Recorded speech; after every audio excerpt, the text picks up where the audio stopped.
Hello my dear students, I hope so कि आप लोग सब बढ़िया होंगे। आज माइंड मैप के सीरीज में हम लोग ज्योग्राफी का पहला chapter that is exogenetic process and resultant landform, इसको फटाफट से रिवाइज करेंगे।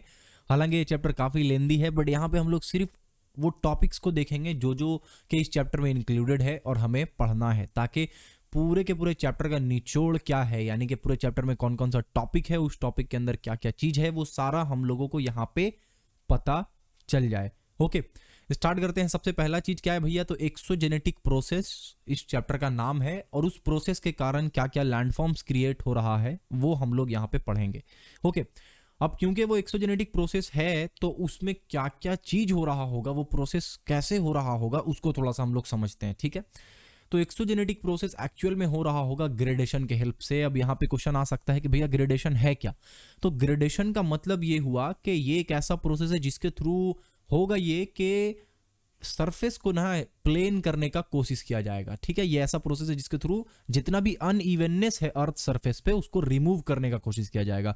अब अनइवननेस में क्या क्या आ जाएगा, कहीं पे बड़ा सा गड्ढा है तो उसको भरकर प्लेन कर देना है, और कहीं पे बड़ा सा अगर ऊंचा पहाड़ है तो उस पहाड़ को काट कर प्लेन कर देना है। अल्टीमेट मकसद ग्रेडेशन का क्या हो गया यहाँ पे कि एक प्लेन लैंड को क्रिएट करना है। ठीक है, तो यहां से हमें ये समझ आ रहा है भैया कि ग्रेडेशन का मतलब सिंपल यही है कि अपने को क्या करना है, अपने को किसी तरीके से लैंड को अर्थ सरफेस को प्लेन करना है। अब जो चीज गड्ढा हो गया है उसको भरकर प्लेन करेंगे, और जो चीज उठ गया है उसको काट कर प्लेन कर देंगे। ठीक है, ओके।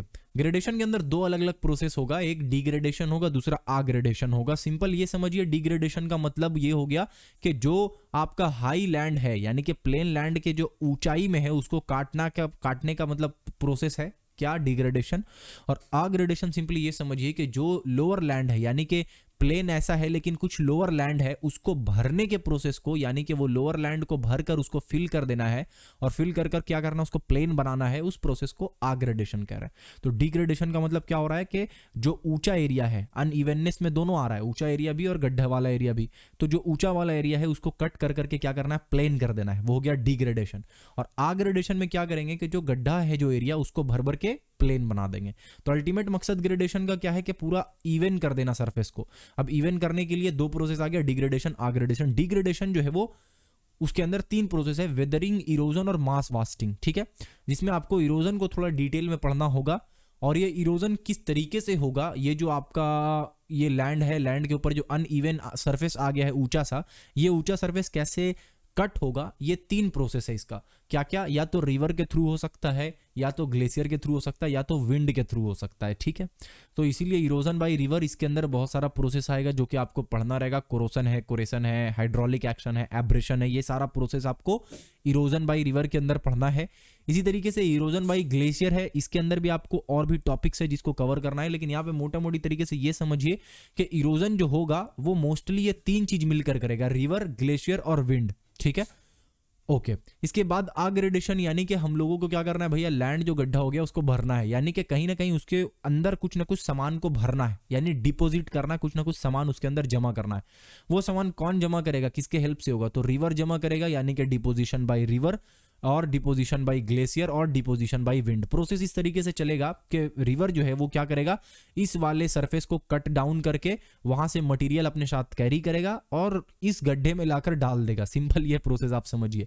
ठीक है, तो रिवर क्या कर रहा है, बेसिकली इरोजन कर रहा है। इरोजन करेगा तो जो मटेरियल टूटा है वो रिवर के वाटर में साथ साथ आगे चलेगा, यानी कि ट्रांसपोर्टेशन का प्रोसेस होगा।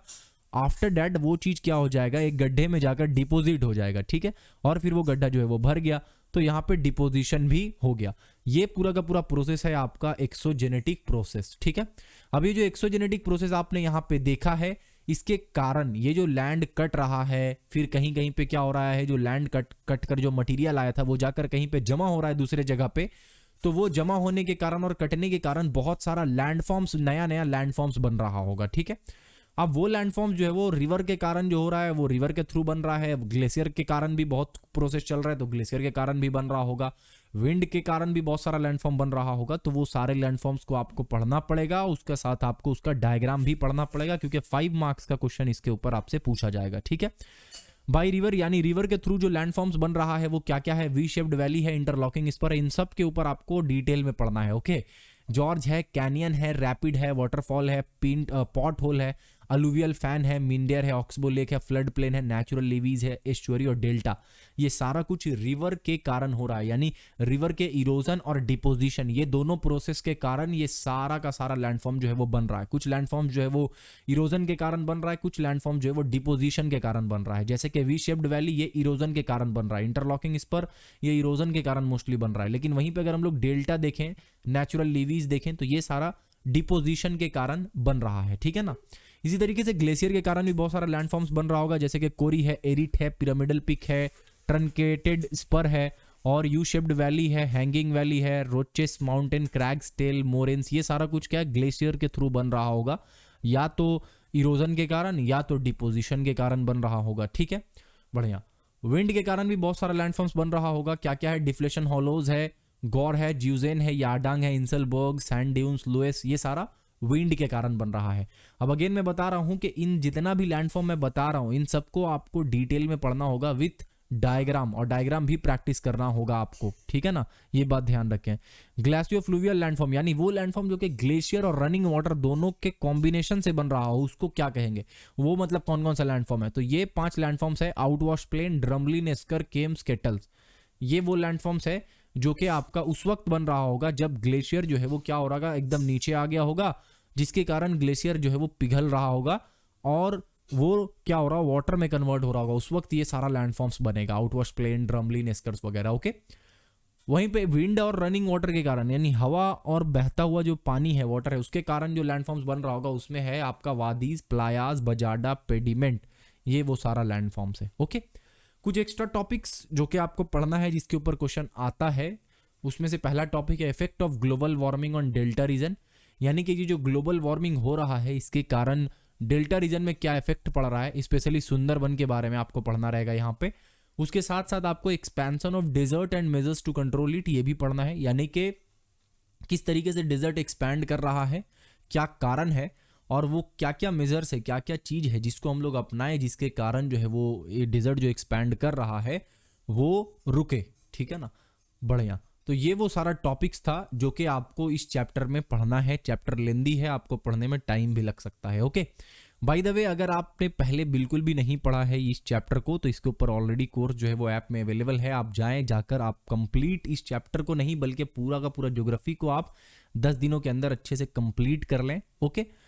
और ऐप को डाउनलोड करके आप ये वाला जो माइंड मैप देख रहे हैं, यानी कि ये जो भी मैंने पूरा आपको दिखाया, इसको आप डाउनलोड कर सकते हैं, ऑफलाइन सेव कर सकते हैं अपने फ़ोन में, जिससे कि आपको जब भी ये चैप्टर रिवाइज करना हो कि भाई कौन कौन सा टॉपिक्स था इस चैप्टर में, बस आप तुरंत ओपन करें और आपको सारा कुछ वहाँ पे दिख जाए, ठीक है, ओके। इसी के साथ मिलते हैं नेक्स्ट माइंड मैप सीरीज में, तब तक के लिए अपना ध्यान रखें, थैंक यू।